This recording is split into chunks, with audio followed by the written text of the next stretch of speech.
And we are going to move into unfinished board business. And we're going to start with Member Carey before we bring back what we had left yesterday. So Member Carey. Thank you, Chair. So the motion would be that the board add a requirement for the, a motion to reconsider. Yeah, thank you. So I'd like to make a motion to reconsider, and if that is seconded, I would just like to speak to it, Chair. We have a motion and consider it and a second, please. The motion to reconsider would just be to discuss the funds that this board rightfully decided to make available to USDB yesterday. But as I reflected on it and had discussions with some of the members, the board members, it really is $3 million. And part of me was, well, we know Superintendent Hart, we know Deputy Jones, we know these individuals. And so I don't think the accountability that we would normally overlay on that type of allocation was there. It was really, here's $3 million and we trust you to spend it. And I want to make clear it's not about trust, but it's about the fiduciary duty we have as a board for USDB. So should that motion pass, it's not about taking the money back, but rather just adding a layer of accountability that would require regular updates to this board every time $500,000 of that money is spent. Thank you. So the motion before the board then is that the board reconsider the motion to allocate funding to USDB for the deficit and contingency fund. Seeing no additional lights, let's vote. Again, this is to bring back for reconsideration. So let's vote. Member Davis? Yes. Thank you.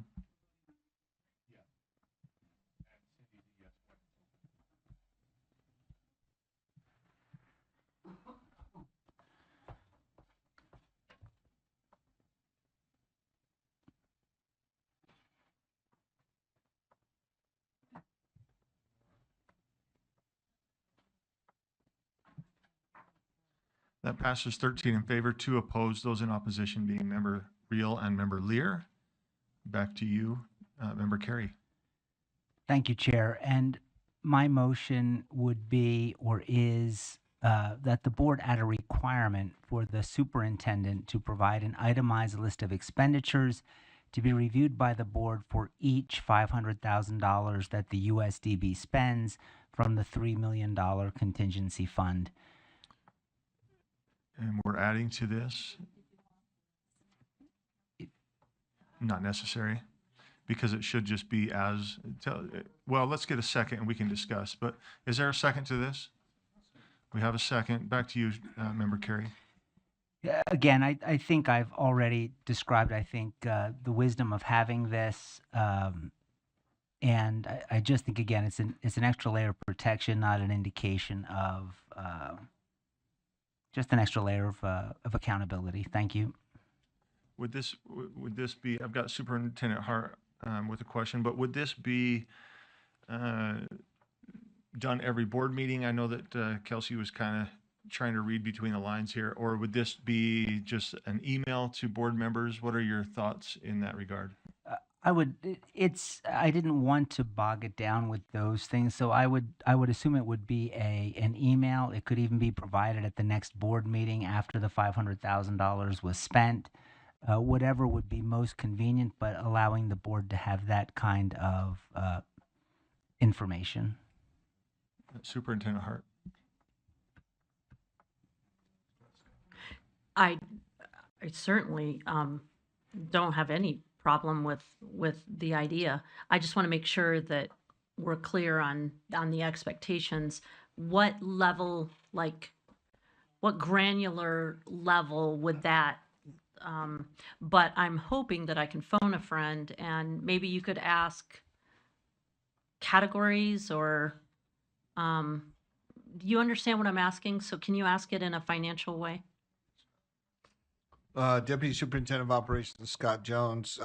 So, Chair, would Board Member Carey be amenable to just making it an integral part of your monthly monthly budget update, where we do add specificity?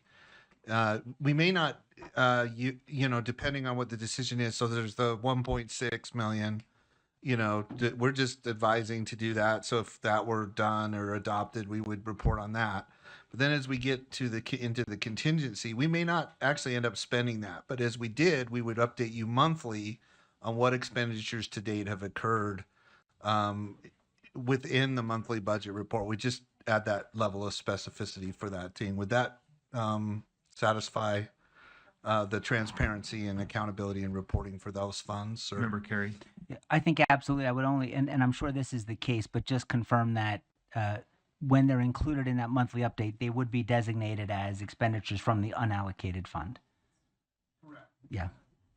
I think that would be perfect. Yeah, it would be its own program. So yeah, we'd have something like a line item, right, where we would actually just detail the expenditures out of that particular bucket. Or Member Carey, if I could I know I'm asking permission to direct a question to Scott regarding your motion. I just want to make sure, does this motion still, with that understanding, does this motion still work, or does it need to be amended to, I believe you when you say you'll bring it up in our monthly budget report. There's no question about that. Do we need to strike this amendment or this motion? Do we need to amend this motion? What do you think, Scott? Well, I certainly don't need an emotion to get to, that level of granular detail that is being proposed. It would help, though, that for the record, for the public to know that when I do get to that point of reporting anything, that it was at your direction and in the interest of transparency. So I see no harm either way. But, if you want to make the motion, that's fine. But I would do it if you told me to do it without a motion too. So. Member Carey, thoughts before I go to Member Kelly? Just for clarity, if this works, I would just add after contingency fund to be made at the time of the monthly report. And I think that addresses it. It adds the clarity, and we avoid any duplication of an extra email or correspondence.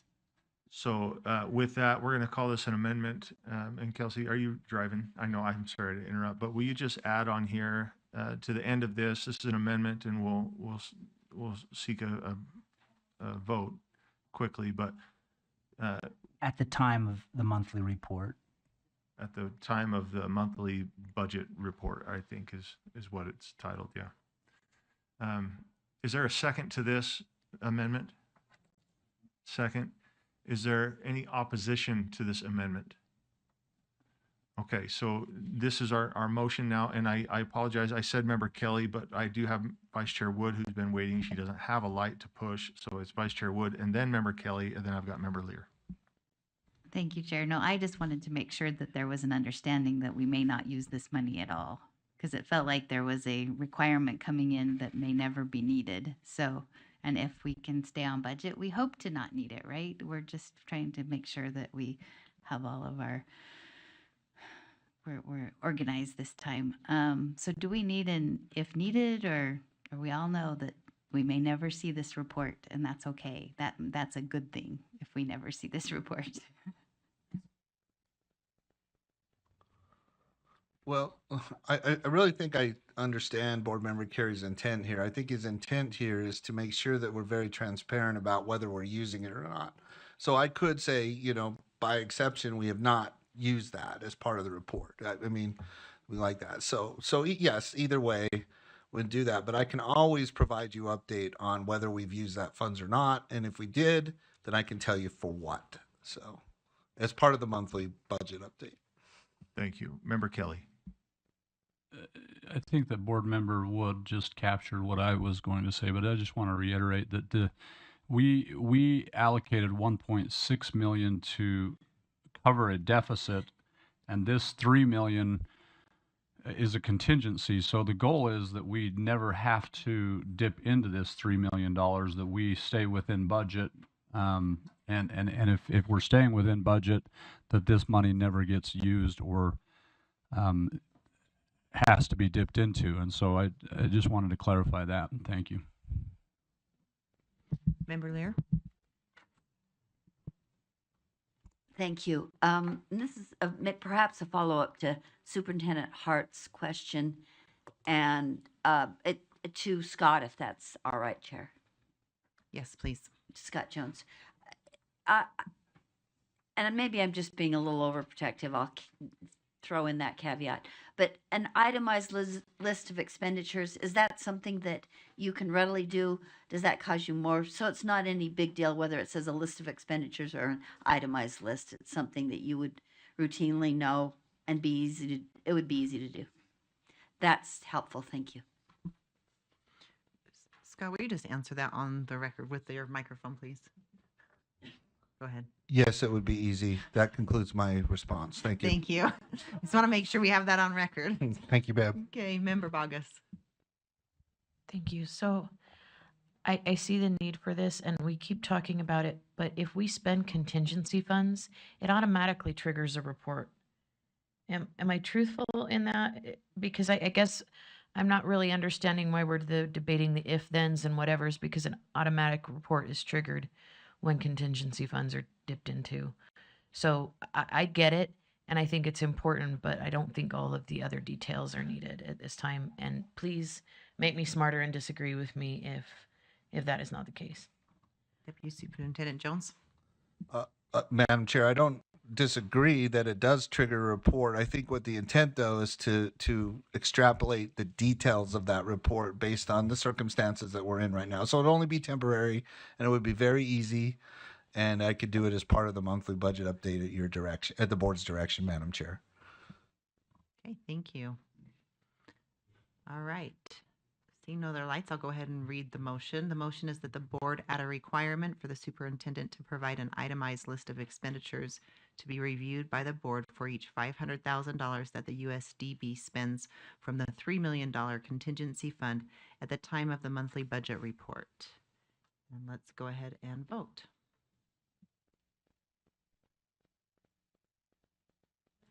Member Davis?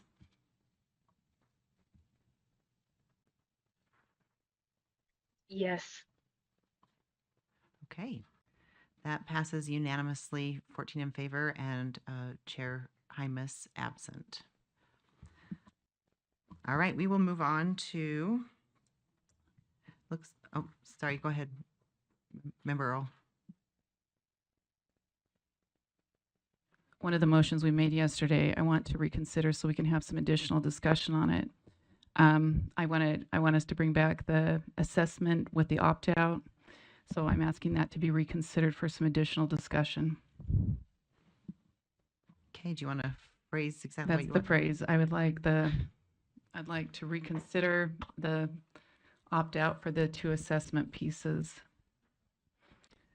that we made for legislative request.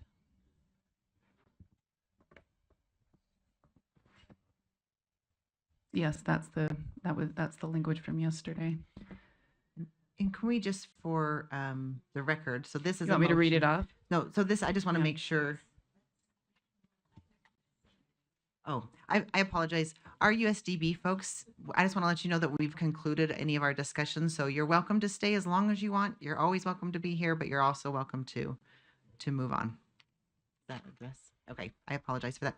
So I just want to make sure that we understand. So this is one that passed yesterday that you're reconsidering. So go ahead and read your motion. I'd like to reconsider the motion related to, let's see, the board. Okay, that the board reconsider the motion to request staff work with the legislature to amend subsection 53G 68039A to add the following language: is a computer adaptive assessment or is an assessment that an LEA or school administrator in lieu of an assessment described in subsections I through IV. Okay, do we have a second? Okay, we have a second. Go ahead and speak to that motion. Yeah, I just, after we got done, just talking to a few people, getting a little bit of feedback. I got a couple of texts. I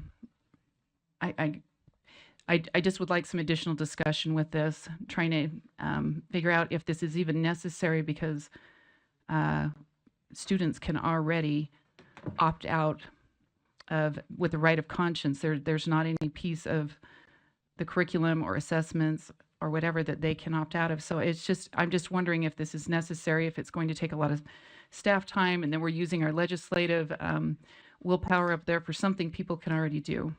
So I'd like, if this gets reconsidered, I'd like some additional discussion on that. So. Okay. Is this to the motion, Member Bogus? Okay, so the motion right now is just to reconsider the motion. So seeing no other lights, let's go ahead. I'll go ahead and read this off and we'll cue this up for a vote. The motion is that the board reconsider the motion to request staff work with the legislature to amend subsection 53G-6-8039A to add the following language: is a computer adaptive assessment or is an assessment that an LEA or school administrator in lieu of assessment described in subsections I through IV.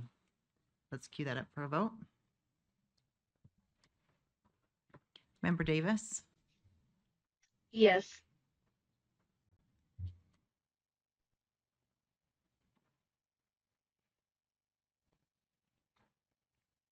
Looks like we're Vice Chair Wood?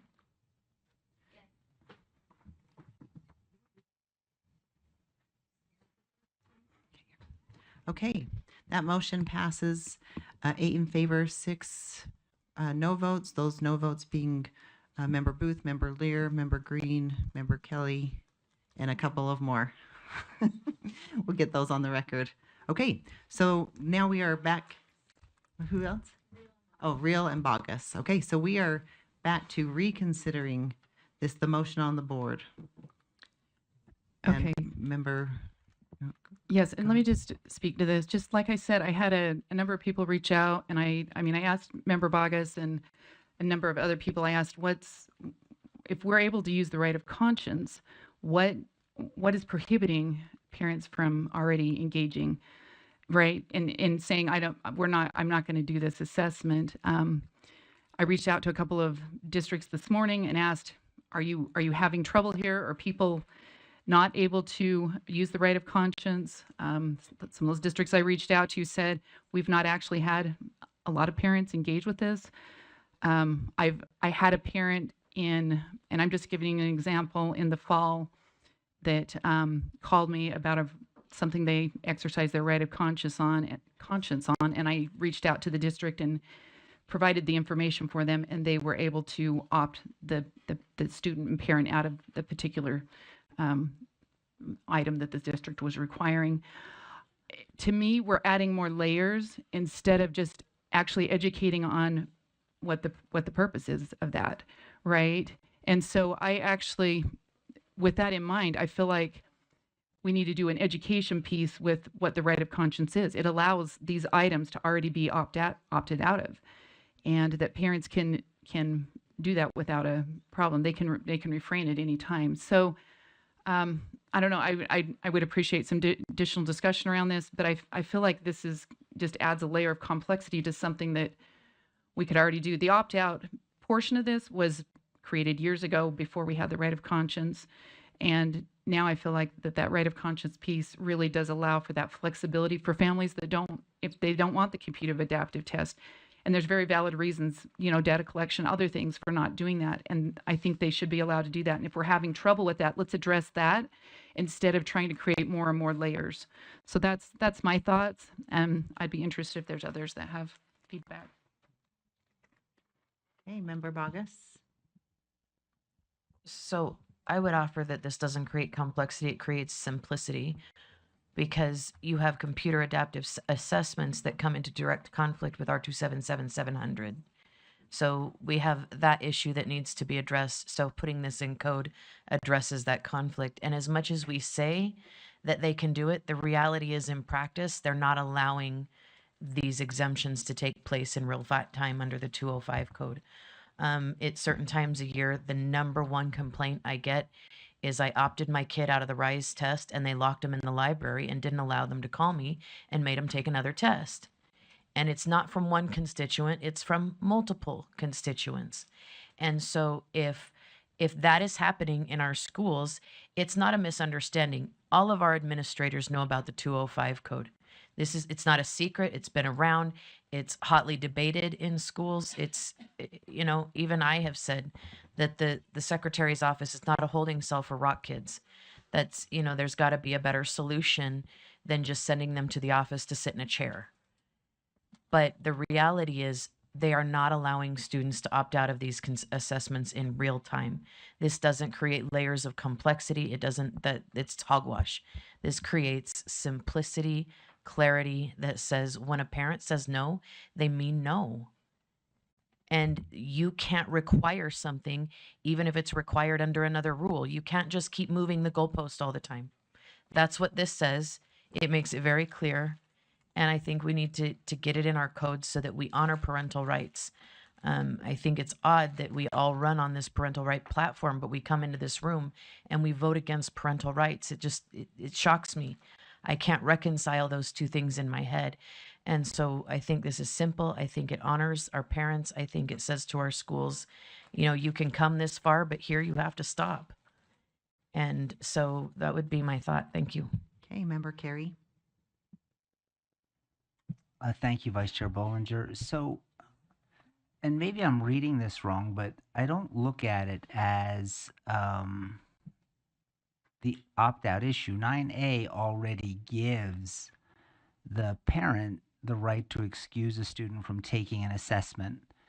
So I don't even know if you need the right of conscience, because under this provision they already do. But then it looks like the only opt-out that a parent really has here is if it's federally mandated by the state, or uses state money. And if it doesn't fall within those, if it's not the federal government doing it or the state government, this provision doesn't apply. That's my understanding. And so I guess what I'm asking is, and maybe this is best directed toward council, do we have a right as a board to say, even though the statute says, hey, you can opt out of an assessment if it's federal or state, but the way I read the amendment is, so Roman numeral 4, if it's federal or state mandated, it's already, the way I read it, it's already covered by 9.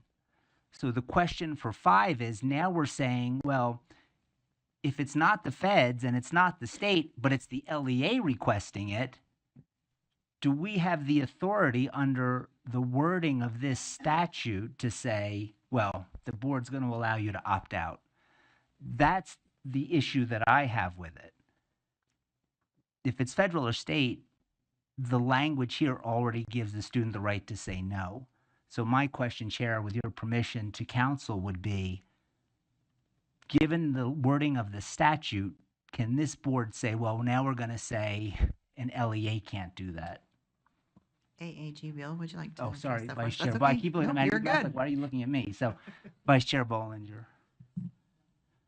Sure. So I think a little bit to your point, I was going to call you Chair Carey from this morning, but Member Carey. So subsection 3 of 9A already kind of covers it. Any assessment that requires the use of a state assessment system or software that is provided or paid for by the state.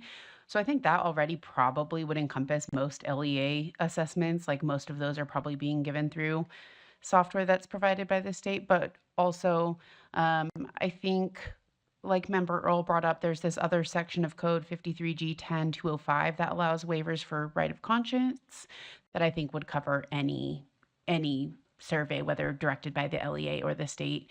But as the code is written, I don't see that it would prevent us, to directly to your question, from creating a more narrowed scope. No.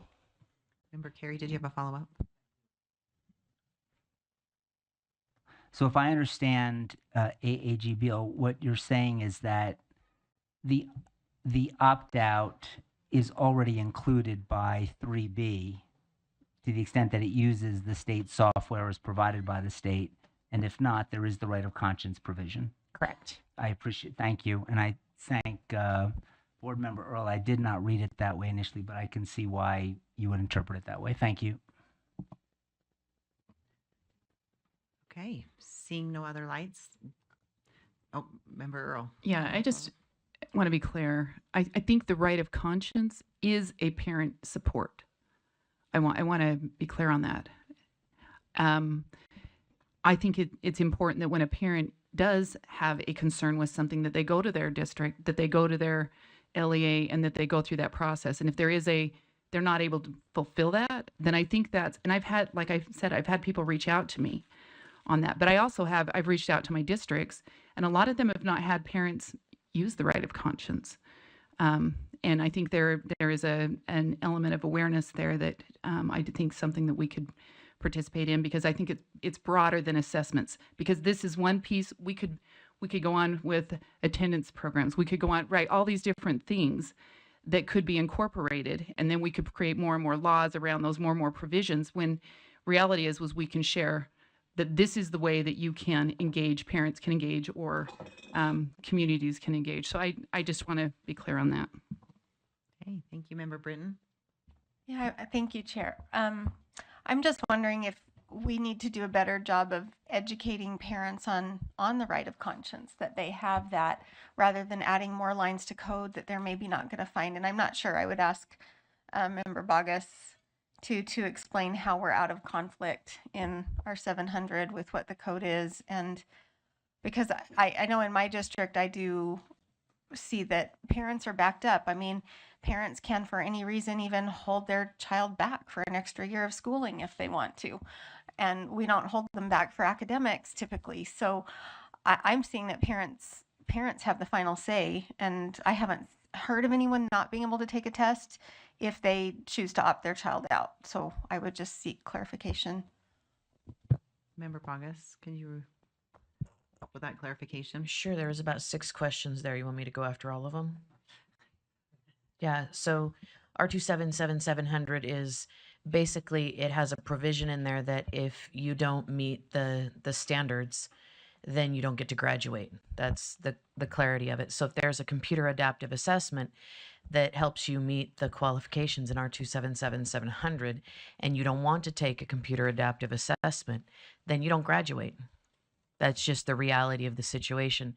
So that comes into conflict with the right of conscience. If you have a conscience issue with the standard itself, they just won't let you graduate. It's a thing. So there's that. And then secondly, we say that parents have a choice, but when a student is taken to the library, they don't have their phone, because now we have a restriction on cell phones. They're not allowed to call a parent, and they say, you opted out of the state assessment. This is the district assessment, and you have to take it, and you don't get to leave the library till you do. That's not a right of conscience. That's bullying is what that is. And if a parent says no, they mean no. And a child shouldn't have to be disciplined and I say locked in a library. I don't think it's literal, but that is what's happening. And we can't continue to allow our LEAs to not accept a parent's choice and continue to move that goalpost around every which way but backward. It's just not acceptable. And we say that it's there, but our schools are not accepting it. And for them to say, oh, you opted out of this one, let's just take this one in lieu of this one. But this one's not a state assessment. This one's just the NWA. It doesn't matter.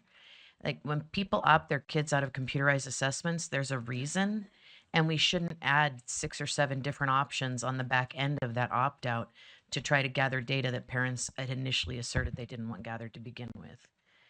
Did you track that to its logical conclusion?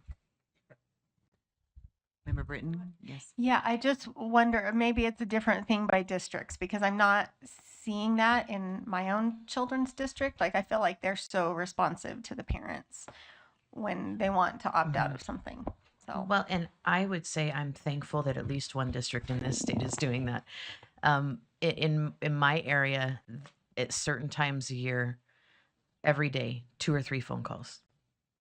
It's not little, and so it's huge, and it's happening, and it's ongoing. Okay, Member Britton, one more follow-up. Yeah, thank you, Chair. Vice Chair, or how should I say? Anyway, it's such a hard balance. We want parent rights, but we're also an education arm where we want them to learn, and assessments are part of that. And so I don't like the computer adaptive either, but we've got to be able to have some kind of measure of learning with grades, right? So how do we accomplish that balance if there are no tests taken? Okay. Was that a question directed to Member Bogus, or is that just a comment? Okay, just a comment. Okay, Member Earl. Just in 277700, that an LEA may modify graduation requirements for an individual student to achieve an appropriate route to student success if modification, and then they cannot either through IEP, SELP, or plan for college readiness. And then additionally, we added with the right of conscience that if a student refrains from a portion of a course or to a course in its entirety, that the parent and school may work together to establish alternative accommodations. And I understand that, I mean, I just think that it does, we did put those provisions in here. They're there if there's, a need for that. And I think there are parents that have that. And I do agree. I've heard of this very thing that Board Member Bogus is talking about. I think it's, once again, I do think working with our districts and our parents to provide that education. Like I said, I had someone reach out in the fall with the right of conscience and worked with a district on it. So I think just that awareness is going to be better than continuing to add more and more to the code of more requirements and more requirements. Member Bogus. So thank you. So that does not say they don't have to take the content. We put a provision in 700 that says we can offer an alternative of the same thing. The same thing a different way is still the same thing. And if, let's say, for example, a parent grossly objects to climate change instruction, and I'm just making that up on the fly because that seems to be one that comes up. So an alternative to climate change instruction is still climate change instruction taught a different way. So it's not actually an opt-out, it's just placating language so that parents think we did something when we actually didn't do anything at all. And if there's an assessment attached to that, it's very much so a problem. And so we either believe in the right of conscience or we don't. But we can't walk this crazy line in the middle. And I go back to if schools were honoring this, I wouldn't be bringing this motion. And they know it exists. It's hotly debated. You go on to the internet forums like a little troll, and there's teachers in there talking about it. It's not something that is unknown. The right of conscience thing is known, and we have LEAs with agents that are not honoring those opt-outs. And so I think this needs to pass. I think we need to clarify that because apparently people don't understand it. So thank you. Thank you, Member Bogus. Member Reel. Thank you.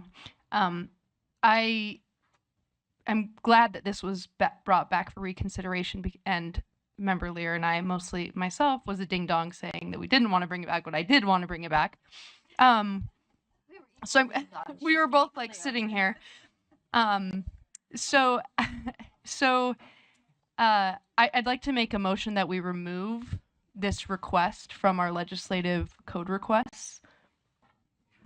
I would say, I think that by voting this down, it would remove the request. Well, I'd like to call the question then that we do that. Okay. I thought we had to make a motion on it. And if I get a second, I'll talk about it. Okay, so is there a second to call the question? Yes. Okay, so that's not debatable. And we will do a roll call. Yes, Chair Carey. It does. To call the question. To call the question. Yeah. Okay, so just to be clear, the motion on the table is to call the question. And we will do a roll call vote. Member Bogus. No. Member Booth. Member Britton. No. Member Davis. Yes. Member Earl. Yeah. Member Green. No. Member Hall. Member Kelly. Yeah. Member Carey. No. Member Lear. Yes. Member Longacre. No. Member Reel. Yes. Vice Chair Wood. I'm also a yes, and Chair Hymas. Yes.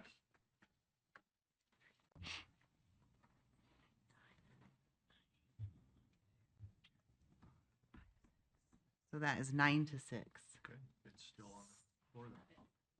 What's that? Yeah. Okay, so the call to question did not pass. And those that were on the yes were Vice Chair Bollinger, Member Booth, Member Davis, Member Earl, Member Hymas, Member Kelly, and Member Lear. Oh, Member Reel and Member Wood. Okay, so Vice- motion is still on the table. Can I comment? Yes, please, Member Thank Reel. you, Vice Chair Bollinger.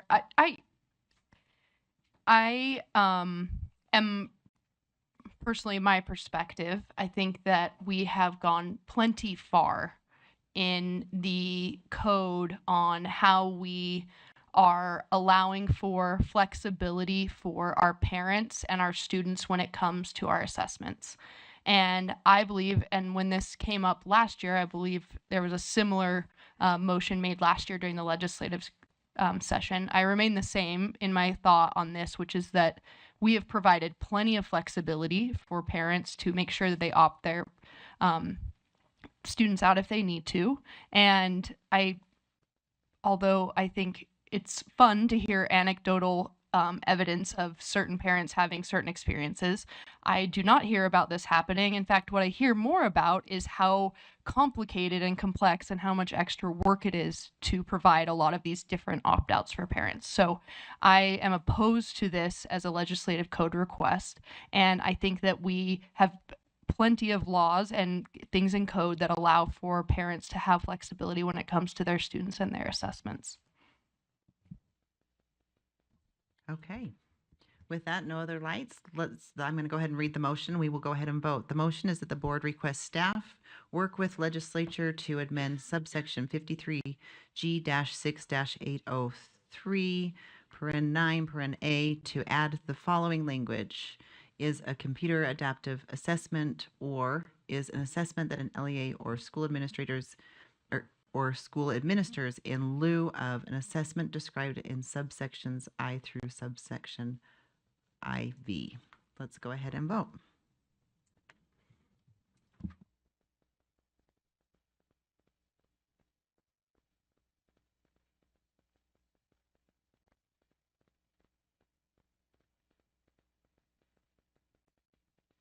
Member Davis. Are we voting to undo what we did yesterday? So a yes vote would be to push it forward to the legislature. A no vote would take it off of our list. No. Okay. All right. That motion fails 11-4.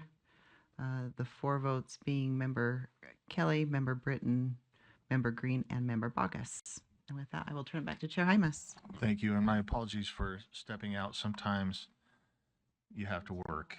Sometimes. I do have a job. Yes. Member Kelly, I see your light. Is this different from what came from yesterday? Okay. I know. I'm trying. I'm gonna. Yeah. No. I'm gonna bring it right now. Okay. Well, keep your light on, and you can, Member Kelly, keep your light on, and you can speak to this after I tee everything back up. Is that okay? Yeah. So, if you remember, there was a motion made by Member Longacre and seconded by Member Britton that the board move Member Kelly's motion to today's unfinished business. That motion that was made and is now subsequently going to be back on the or is back before us, and I'm going to state the motion and then turn it over. It's been made and seconded, and so I'm going to restate and then turn it over to Member Kelly to speak to it, and that will spark any debate and or votes or amendments and then votes. So the motion that was made by Member Kelly and seconded by Member Davis is that the board approve repurposing $150,000 from the FY 2025 carry forward balances to support the Everyday Counts attendance campaign. Member Kelly. Yeah, I've had a chance to speak with several board members. I appreciate you expressing, your concerns and maybe some of the hesitation that you may have. One of the things, we had an attendance audit. That attendance audit told us very clearly that we have an attendance issue in our schools. This is not going to solve that problem alone. There are several things I think that need to happen. I mentioned to other board members that I am working with Representative Welton in terms of an attendance bill that he ran last year that he's looking at moving forward again this year. That I think is another important step in that process. But this campaign is something that our staff, our attendance team here at the USBE has been moving forward with. Other states, Member Davis did some research on what other states are spending on attendance campaigns, what the other states are doing. South Dakota, for example, spent $250,000 last year on an attendance campaign, and so I think it's a step in the right direction in terms of saying what are we doing in terms of attendance, and I think our attendance team has put together this campaign as a way to inform parents of the importance of getting students to class. And we're not going to fix teacher quality with this measure. I know that is an element of what needs to happen. I fully support raising the bar. I recognize that that's something that's important in terms of making sure that kids feel the necessity to attend. But I think this campaign moves us in the right direction in terms of expressing the importance that kids need to be in class. Member Bogus. So is CA Davis around? I'm wondering. I have a question.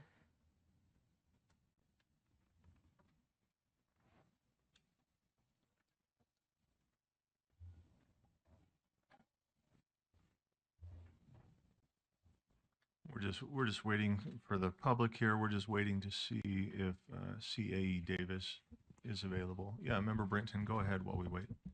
No, and I know our audit definitely shows we're having a problem with attendance, and I appreciate the efforts. I just wonder if more of it can be directed at the parents. Like, we have to educate the parents on the need, right? So I hope we can figure out a way that we get that word, especially to our parents that are struggling, how important education is to be lifted up. So thanks.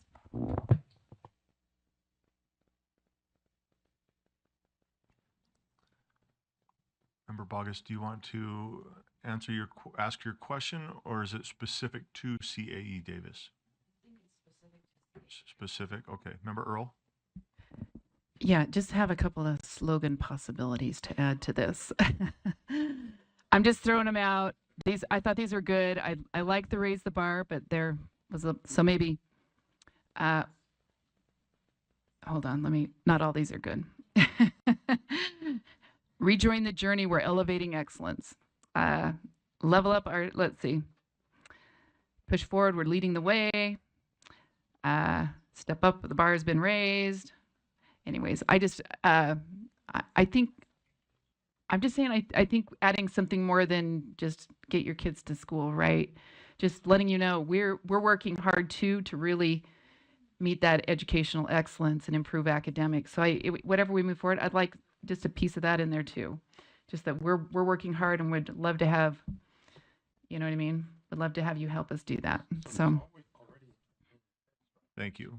Member Longacre.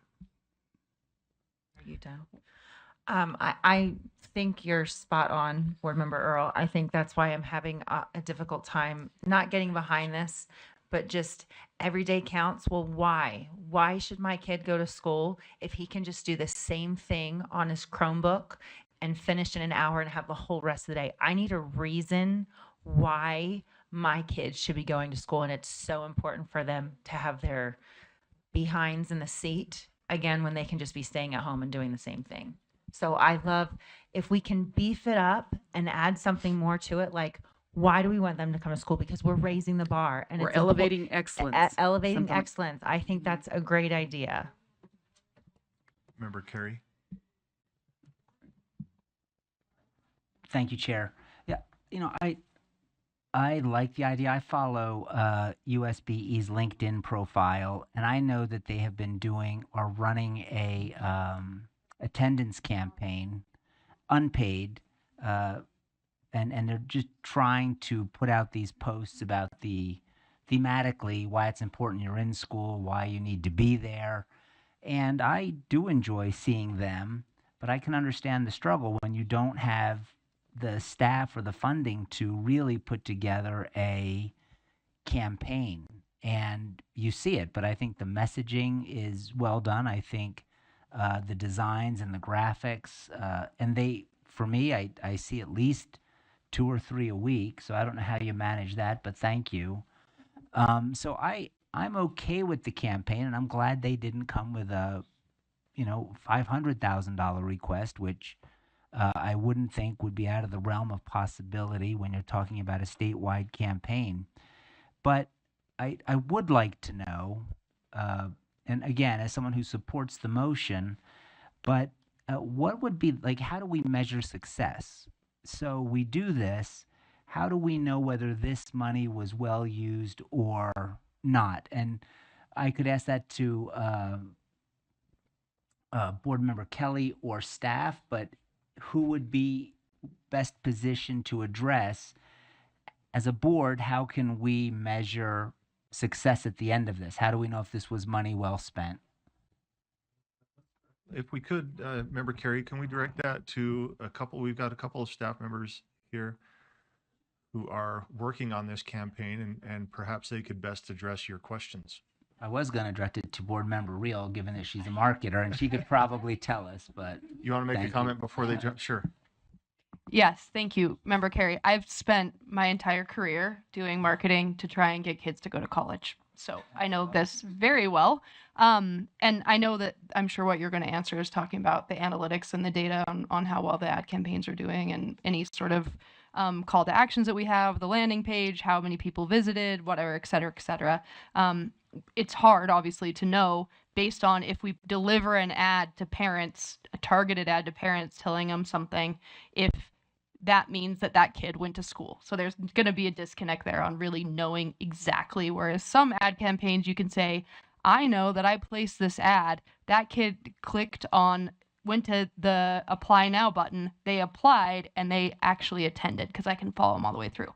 But I was just going to also say, just one more note, is that I think that being a staff person I'm sometimes in your shoes, I like to leave, as creative as I think Member Earl can be on taglines, and all of us are, I like to leave it up to the experts and let them determine what kind of messaging and ad campaign they'd like to do. She is, yeah. So that's all I was going to say. General authority. Thank you. Member Carey, will you restate your question to the staff, if you will? Thank you. That fell quickly. So the question is generally the funds that are spent at the end of the day, and I agree 100% with Board Member Reel. It is very difficult, especially measuring here. So I'm not asking you to overpromise and underdeliver. I'm just saying, what data would you be looking at, and how will we be able to judge from your perspective whether this campaign was successful or not? Because that may be an indicator that let's do this again with more funding. Thank you, Chair. Yeah, Benji Carrier with the attendance team, and Member Reel, you are hired. We'd love to have you run this and do it. We can't afford you. We have no. Well, as of right now, and we have Megan Menlove, our attendance specialist as well. That's been doing this. So as stated yesterday, when we were talking about this, our role here at USBE with attendance is to promote regular school attendance. That's what's in statute. That's what we are about. both Megan and I are educators. We're not PR people. And so your question is a wonderful question, at which I can't give you the faintest idea of how. I'm not a marketing person, which is why when we discussed this with Member Kelly, it was to hire a PR firm that does know all of these analytics and whatever. I mean, just from the limited knowledge I know about correlation and causation, it's going to be a pretty difficult thing to be able to say that a billboard that's placed up is what caused a family to return. But I know that there are marketing firms, they do have ways in which they can see different things. And so we would need to hire that. Currently, what we are doing is Megan and Garrett, who is part of the team as well, they're meeting one-on-one with over 20 LEAs right now and giving them individualized coaching and support in setting up what their what their attendance policies are, how they're engaging with families. They're doing webinars, they're doing sending out monthly newsletters, the social media posts. Megan is doing all of that. And when all of this came about, because we're educators, we immediately went and met with our communications team here at USBE and solicited their support and help. When it came to the everyday counts, that's something that we got advice from our PR team on, that this is the tagline. We went through several iterations. We put it out to several different stakeholders and groups to ask for feedback, and ultimately this is what they advised us would be the right way to go. And we of course took their expertise in this matter and went forward with it. We have a follow-up. Let's do. You want to do a follow-up or Make a motion, but I'll defer to superintendent. sure? Can I add? Yeah. Go. Okay. Go ahead. I just wanted to weigh in. Our communications team did want to add this to the conversation. One way we track the success of a campaign like Everyday Counts is by looking at earned media dollars.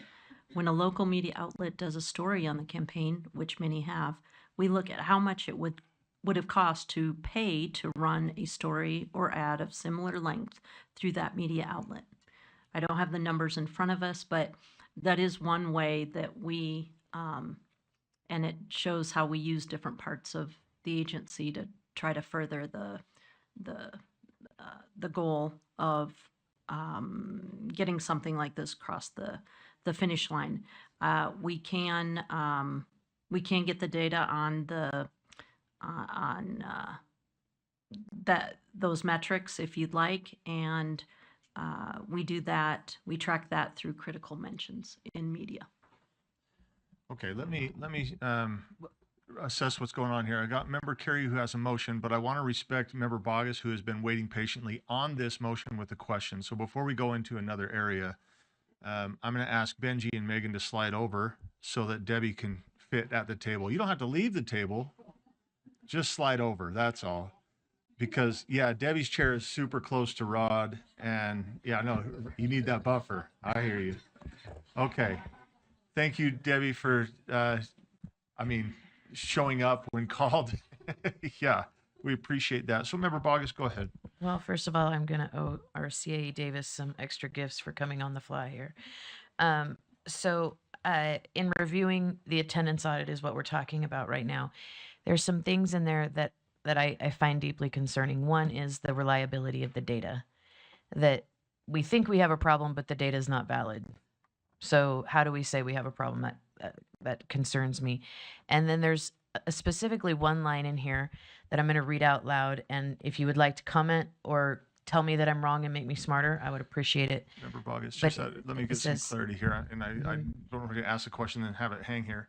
This is, I'm struggling to say, I get where the attendance audit, it kind of, but the motion, if I'm understanding this, is to approve repurposing $150,000 Yep. for the attendance campaign. Yep. And you're going to connect this to the attendance. I'm just making sure we're on the same page. Oh, honey, I'm connecting it. Okay. Honey, huh? Okay. Mm-hmm. It's going to get connected. All right. It says on page number 2, it says educator absenteeism is on par, if not slightly higher than student absenteeism.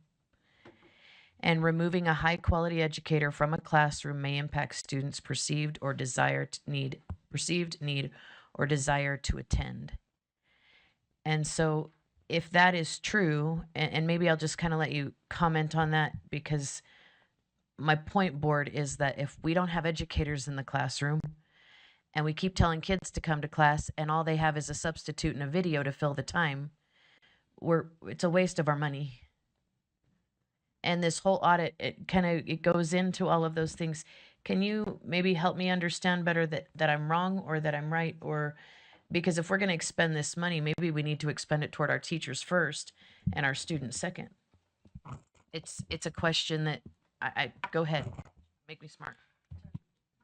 Debbie, please. Okay, Chief Audit Executive Debbie Davis, and I apologize, it took me a few minutes to come up here. First, yes, that is in the, it does say that in the audit. That is a true statement from the audit. Something else that the audit says is that not every day is equal, right? As far as students attending. So Lagoon Day is not the same as maybe having math or whatever else. So there are a lot of different factors that go into what is being provided, and based on what's being provided, who is coming. So is that a sufficient answer? Member Bogus, does that answer your question? Yeah, I think so. But I think my greater point is that if we've got an educator absentee problem, we need to address that first if we want our kids to come and stay. And then secondly, we have policy where we have an audit recommendation here. And to the best of my knowledge, the board hasn't addressed any of these audit recommendations. So I'm confused as to why we're going to a campaign before we've addressed these recommendations. And maybe I'm wrong, maybe I don't know enough. Could someone address why we haven't done a comprehensive review of 419?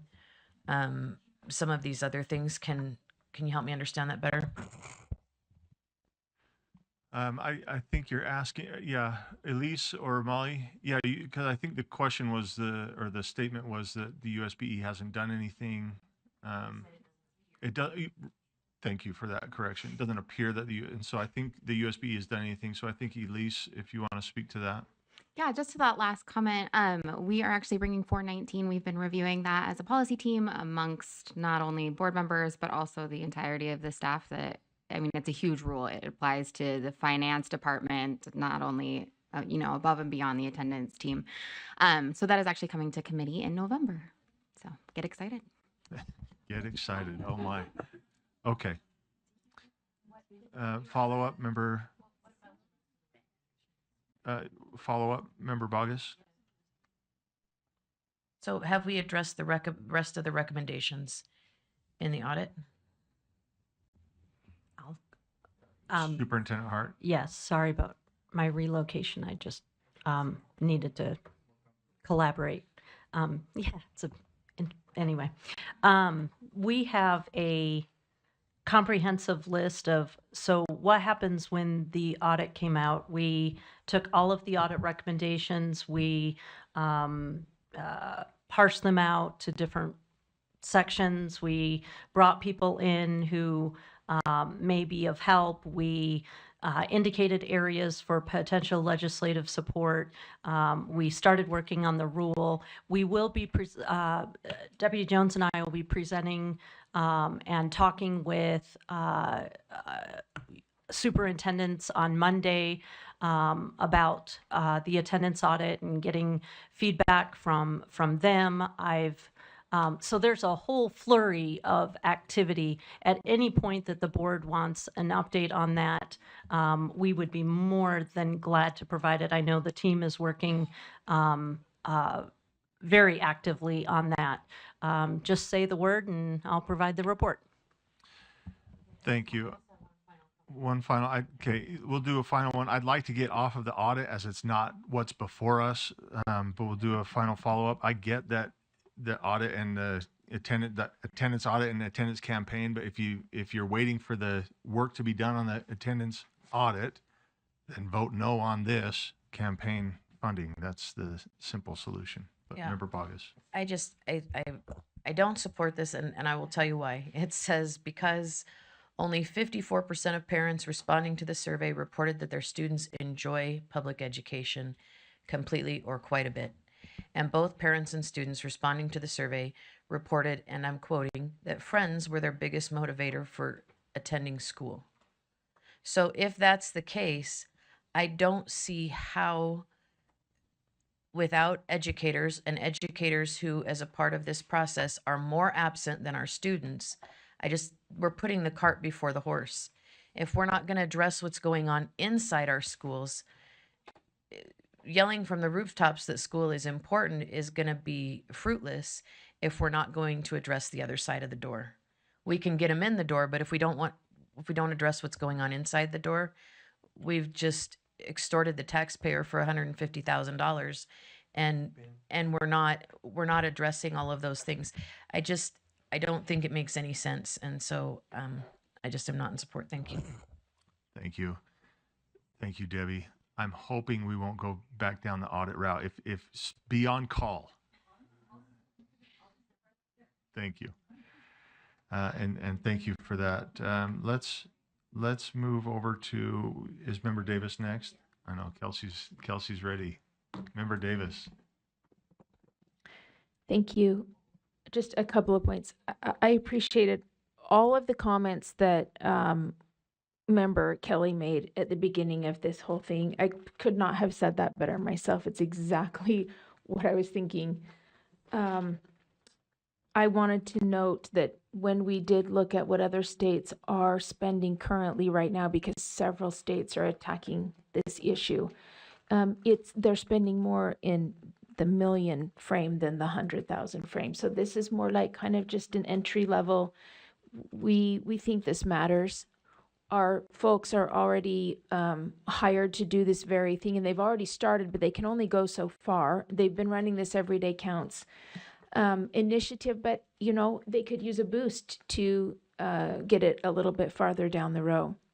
We should always be improving, and I love as they continue on, they may put out in some of their statements the elevated excellence or the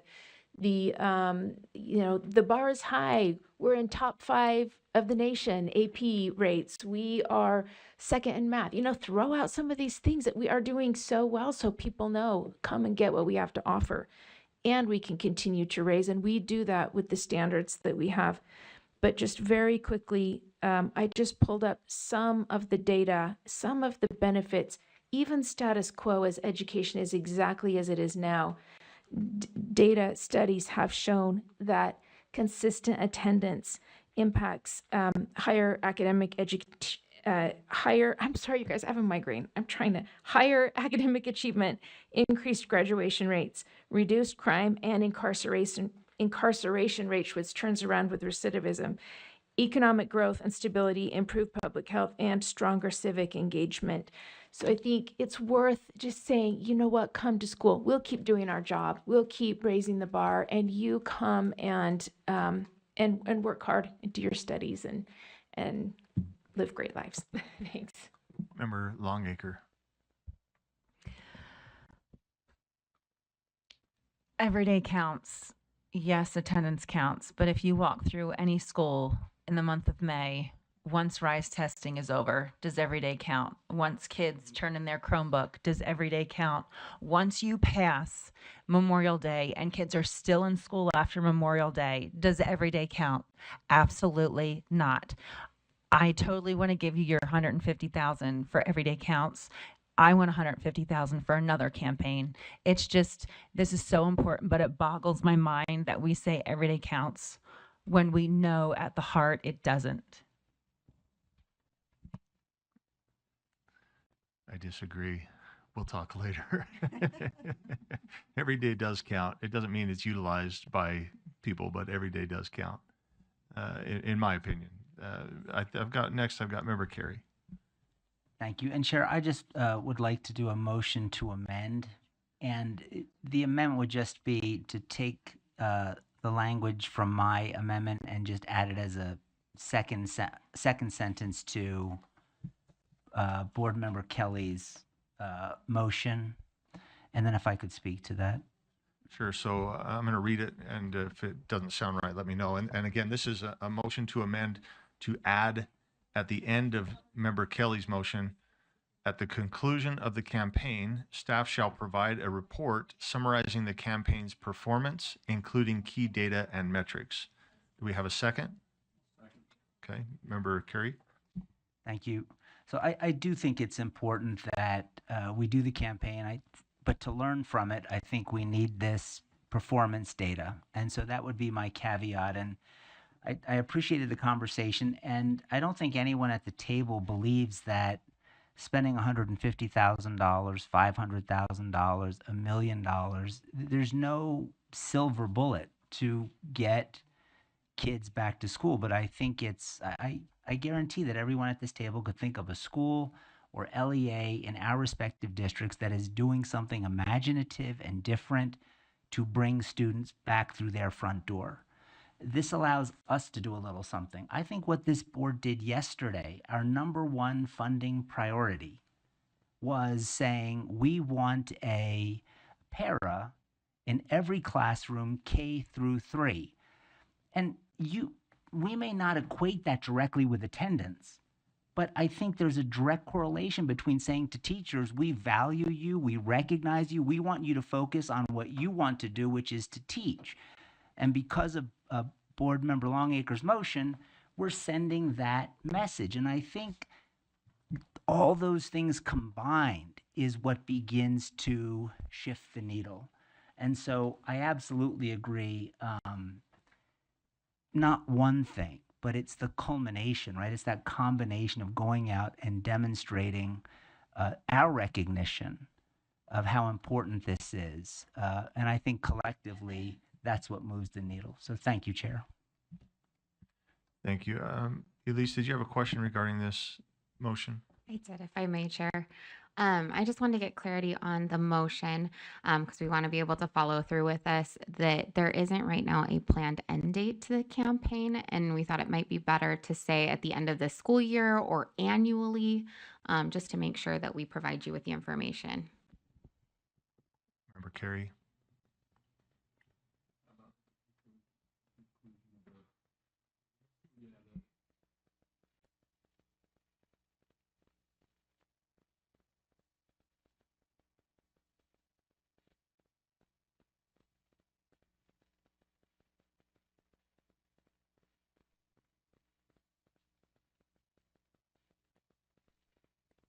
This is Member Carey's motion, so we're going to make sure that we haven't opened it up for debate. So I'm considering this still an amendable motion with that question.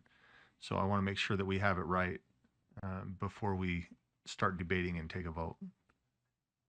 Oh, it is. Okay. It is. Member Kelly. I just wanted to look to the attendance team to say this attendance campaign, I think, was intended for the school year 25-26. So that I think it seems like a reasonable request. Is that fair? So, and I'm just going to address some of the. I have a substitute today in my classroom, and there are other classroom teachers here, and I would assume they have a substitute. And like most high school kids, they look into that classroom and they see a substitute, and the attendance in my classroom goes down when I'm at board meeting. Okay? That doesn't mean that what I have my students doing while I'm here in board meeting isn't important. Okay? Just give you I'll tell you what they're doing today. They're playing cash flow. Okay? And if you know anything about cash flow, it was a game that was put together by Robert Kiyosaki, who wrote the book Rich Dad Poor Dad, and the game the game Cash Flow is based on the book Rich Dad Poor Dad. And so the students, I teach them early on in the year because I know that I have board meetings and I know that there's various times that I'm going to miss. And so it's an activity that I will often have my subs do. But the kids are playing cash flow. Now, you're going to see attendance go down when I'm not in the classroom because the kids they recognize that When a substitute is there, there's not going to be direct instruction because you don't have the expert in the classroom. But I mentioned this before, we're not going to fix all of the problems that contribute to attendance in our classrooms through this campaign. We're not going to fix teachers not attending class and chronic absenteeism of teachers. But, you know, by all means, if you think that there's a campaign that could help chronic absenteeism with teachers and making sure teachers attend class more often, then conduct your campaign and ask for some funding for it. But right now, we're looking at everyday counts, and we're asking for $150 to help emphasize to parents the importance of attending class.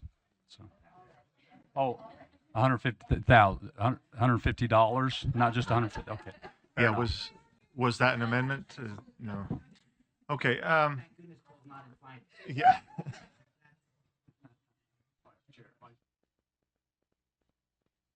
Okay. Member Booth, I see your light. Are you speaking to this motion or to the other motion? Well, so the motion before us is an amendment, and it's to add at the end of Member Kelly's motion, at the conclusion of the 2025-2026 school year, staff shall provide a report summarizing the campaign's performance, including key data and metrics. Okay, I will speak to that motion. Okay. If it's my turn. It sure is. So, I think accountability is great, and I think that we want to know what's happened with the resources that we've made available. And I think that this amount of money, though it's a drop in the bucket for a marketing project, it will be very helpful because it's a heck of a lot more than what they've had. And they've done amazing things on a shoestring.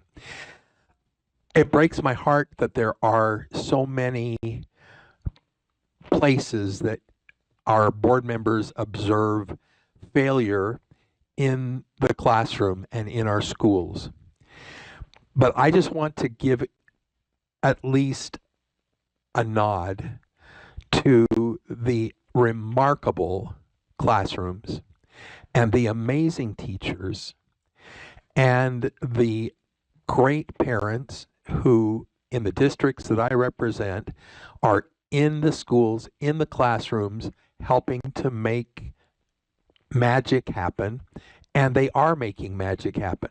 Last week in Provost Elementary, as I spent the day with them, it was absolutely thrilling to see the light in the eyes of those kids, to get to know Angie, their principal, who was so connected to every single child in that school. It was just amazing how they reacted to her as she's walking down the hall, as we're going into the lunchroom. Yes, there are problems in public education, big problems. And boy, we got a lot of work to do to try to help solve them. But this amazing staff that we have here in the agency, the superintendency, our administrators, our teachers, I can name on two hands members of my family who are in the public schools today, teaching in their classrooms. And I'm here to tell you, today counts in those classrooms. I'm contributing, as so many of you are, to when they don't have school supplies or whatever it is that they are lacking. They get out and get it done for these kids. And I just want to make sure that though we want to identify the problems and not be willing to accept those problems, I don't want to ignore the fact that there's a lot of people doing a lot of great things, and right among them are our own staff members who are knocking themselves out with almost no resources to do so. Thank you very much to all of those people, and let's all work hard to solve the problems that our board members are aware of and are bringing to our attention. But let's also be grateful for and rejoice and celebrate the great things that are happening with the people that we have a chance to interact with here at USBE and in our schools and the districts we represent. Thank you. Thank you. Let's tee this up for a vote here. The motion before us is to amend and add to Member Kelly's motion. At the conclusion of the 2025-2026 school year, staff shall provide a report summarizing the campaign's performance, including key data and metrics. Let's go ahead and vote.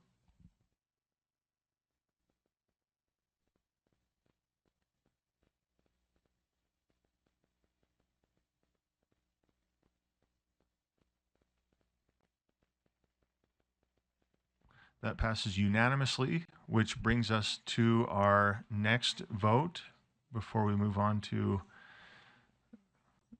strategic plan. Let's see if I can get that.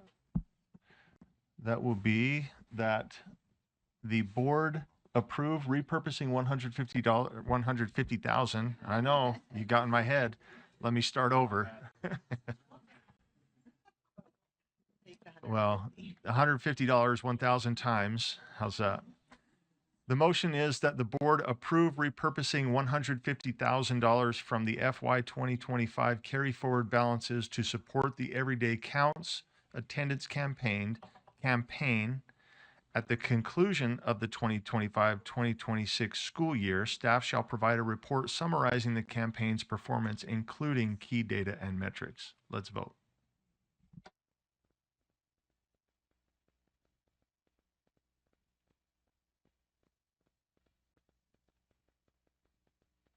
That passes 14 in favor, 1 opposed. That opposition coming from Member Bogus.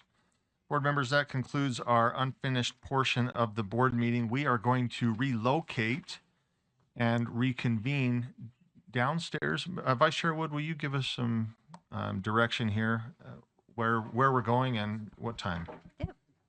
So we are going to start at 3:15 down in Basement West. We've got the tables set up much like they were set up at the hotel when we did our workshop. And I hope to see that we can have the same type of communication and kind of free-flowing opportunity to get where we need to go. So we'll start. Gavel comes down at 3:15. Thank you. Vice Chair Wood, we will meet, I don't know, I'm trying to do my math here, in 22 minutes in Basement West. Thank you.